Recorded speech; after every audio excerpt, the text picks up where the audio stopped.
Det var så grueligt koldt, det sneede, og det begyndte at blive mørk aften. Det var også den sidste aften i året, nytårsaften. I denne kulde og i dette mørke gik på gaden en lille fattig pige med bart hoved og nøgne fødder.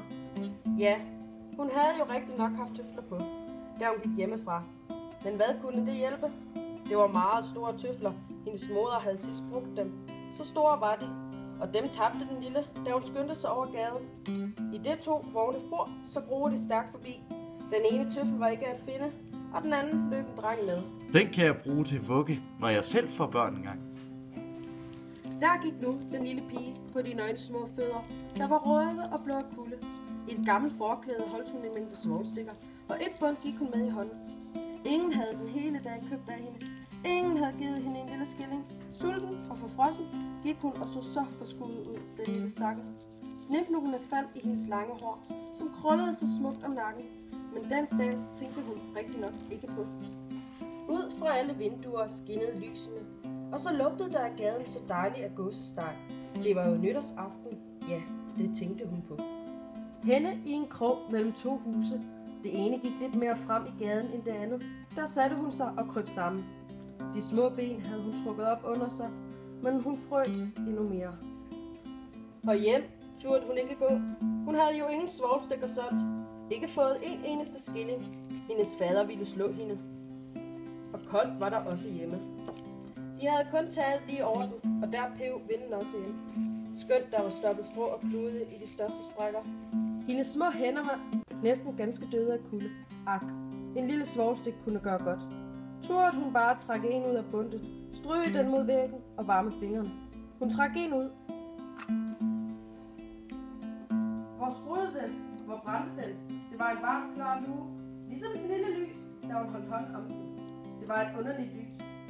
Den lille pige syntes, hun sad foran en stor jernkarlov med blanke messingkugler og messingtrummel. Ilden tændte så velsignet, varmede så godt. Nej, hvad var det? Den lille strakte allerede fødderne ud for også at varme disse. Da slukkes flammen, kakkeloven forsvandt.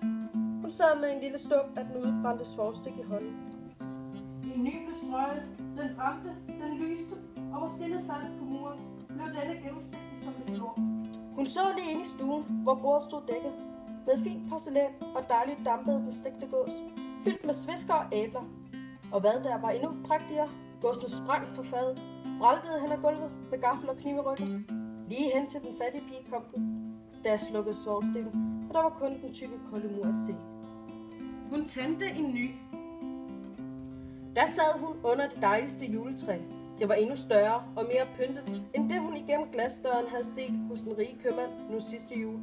Tusinde lys brændte på de grønne grene og brugede billeder, som de, der pynter butiksvinduerne, suttede til hende. Den lille strakte begge hænder i vejret, da slukkede svovlstikken. De mange julelys gik højere og højere. Hun så, at de var nu klare stjerner. En af dem faldt og gjorde en lang ildstribe på himlen. Nu dør der en, sagde den lille, for gammel mormor, som var den eneste, der havde været god mod hende, men nu var død, havde sagt: når en stjerne falder, går der en sjæl op til Gud. Hun strøg igen mod muren en svovlstik. Den lyste rundt om, og i glansen stod den gamle mormor, så klar, så skinnende, så mild og velsignet. mormor, tag mig med. Jeg ved, at du er borte, når svovlstikken går ud. Borte ligesom den varme kakkelovn, den dejlige gåsesteg og det store velsignede juletræ. Og hun strøg i hast den hele rest svovlstikker, der var i bundet. Hun ville ret holde på mormor, og svovlstikkerne lyste med en sådan glans, at det var klar en vindlyse dag. Mormor havde aldrig før været så smuk, så stor. Hun løftede den lille pige op på sin arm, og de fløj i glans og glæde, så højt, så højt. Og der var ingen kulde, ingen hunger, ingen angst. De var hos Gud. Men i krogen ved huset sad i den kolde morgenstund den lille pige med røde kinder, med smil om munden, død, frosset ihjel, den sidste aften i det gamle år.